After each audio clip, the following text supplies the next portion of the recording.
previously updated our game to support threading, which was surprisingly easy. I remember over the years when I was getting started in computer science, threadings were complicated. They were scary. Threads were scary, and I wasn't sure how I wanted to deal with those. Turns out it's actually pretty easy. Like after so many years of just doing computer, threading becomes an easy task. And we want a thread in order to dispatch a network request, in order to collect all of the current active players in session. I want to see how many players are online this very moment. And so I want to finish that. I want to finish that code here. We're going to see that code right now. We're going to finish that. It's going to show us how many players are in the game at this very moment. I'm actually really excited about it. I'm really excited to see how that's going to work. And we will go over here and let's jump into it. All right, so we started off, we got our threading, we've got a request library for networking, threading, and then we've got a queue for the exchange of information between the threads, which is a nice object that works really good. And it's a multi-producer single consumer item, which is a queue. And I do believe you could maybe use it as a you might be able to use it as a multi-consumer, multi-producer, though you could also just have more than. Here we go. Let's check this out. So we want to add occupancy tracking into our game. In order to do that, so we've got a connection here that's going to receive data about the current number of occupants. So I almost got it going where the AI learns to chase you. We're not using fake AI where we generate our own like algorithm. We're actually training a real artificial intelligence with a real neural net using Pytorch. We're using Pytorch, and it will wait, that's not here. Pytorch right here. This is right here. Using Torch. We're using the Torch library, and it will train a neural net to have an AI track and follow you. This is just all message passing through multi-producer, single consumer. Chris, I don't understand them that well. We don't need to use a mutex because we are doing message passing, which is a much better, more fun way to deal with it. I like it doing it a lot better. If I have to deal with like mutexes and other locking and locks, right, on shared memory, then you have to do like extra considerations, and you can have races, and you can have like deadlocks, and it can cause all sorts of problems with your program. I like it much better to have asynchronous communication between your threads, so that way you don't have to worry about blocking anyone. No one has to block if one of the threads fails. Oh well, the other threads keep going. Here's the model. All right, here, it's a very simple model. It's a super simple model. Nothing challenging, nothing complex here. So Drizzy, there you go. Drizzy, there you go. A simple feed-forward neural network with ReLU, and then an output on tanh, specifically tanh, because it needs positive and negative for the velocities when it's tracking the player on the screen. Is it going to be plus or minus the x dimension or the y dimension, right? So up or down, and it's a two-dimensional game. 2D game, you guys. All right, so we're adding multiplayer. We're adding a little bit of multiplayer, just a snippet, just a smidgen of multiplayer. And so, is this Python? You're right. Add Amtrix. You're right. It is Python. We're using Python. Eventually, we will convert it over to C# and Unity so we can deploy it on the App Store, and anyone can play it specifically so you can learn how AIs train. This is a reinforcement learning model. We're using it right now. We're using it right now, right here in the game in order to do occupancy tracking. How many players are currently playing in the game right now?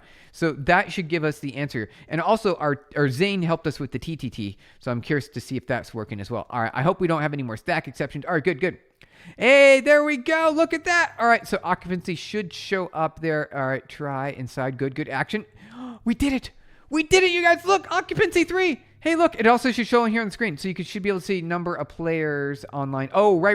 We have to update the code so that way it shows the real number of players. We got to show the real number of players. All right, let's do it. Let's show the real number of players. All right, let's go over here. And that should be, instead of this, it should be last occupancy. Last. There we go.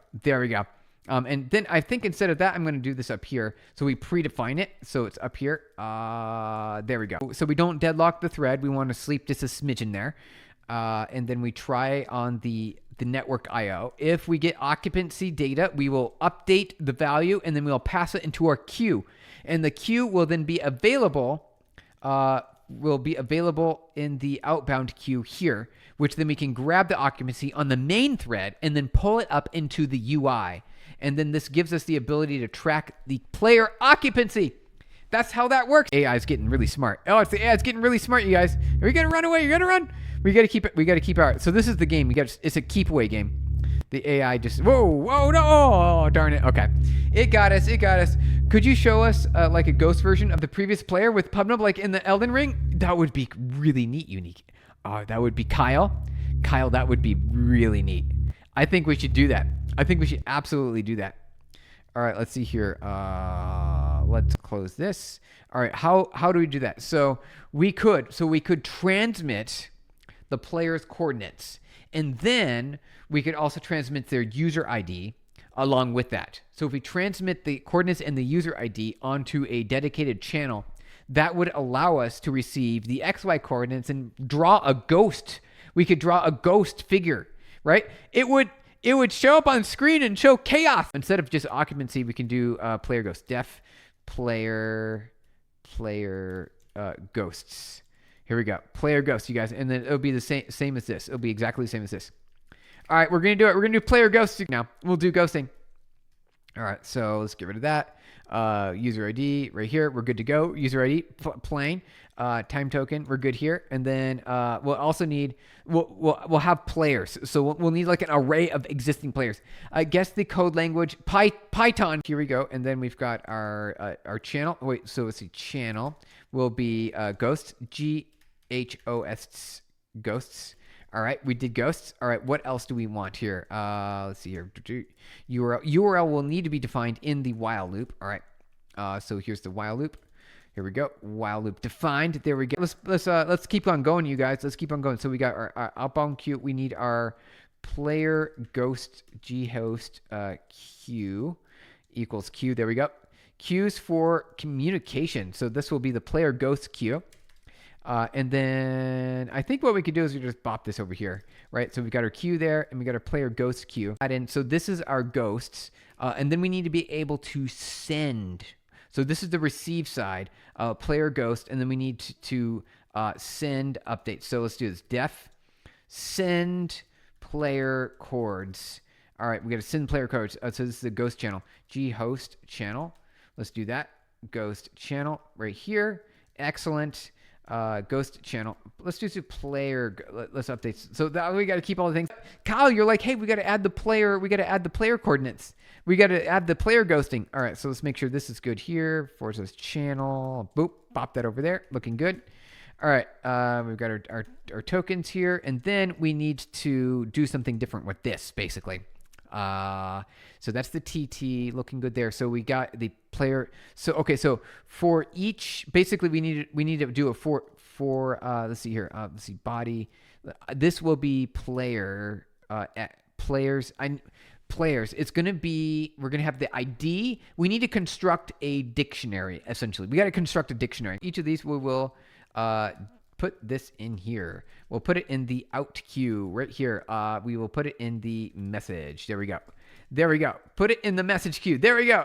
That's it. And then we sleep for 1 millisecond. Sleep for 1 millisecond. So player, there we go. So messages. I do believe we need to print that out. We need to receive this on the main thread now. We got to receive this on the main thread. And we got to send the player coordinates, XY. There we go. And then let's see if this, we have to put it into a queue. We need the player ghost in queue is what we need next. We need a player ghost in queue. All right, so we want the player ghost. This will be another queue. So this will be player ghost send underscore queue. All right, so this is the send queue here.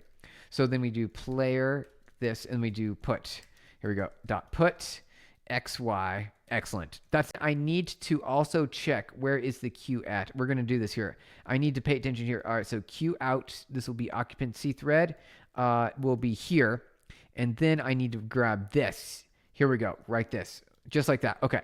So in the wild true, so we will need to add a function to send player coordinates, which we got. We got the player coordinates here. And then we will need to post those to the channel.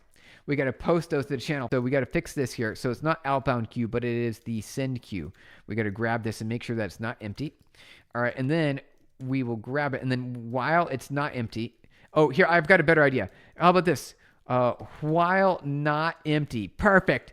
Perfect. All right. So we've got our message here equals this. Yeah, player ghost get. All right. Perfect. Dot get.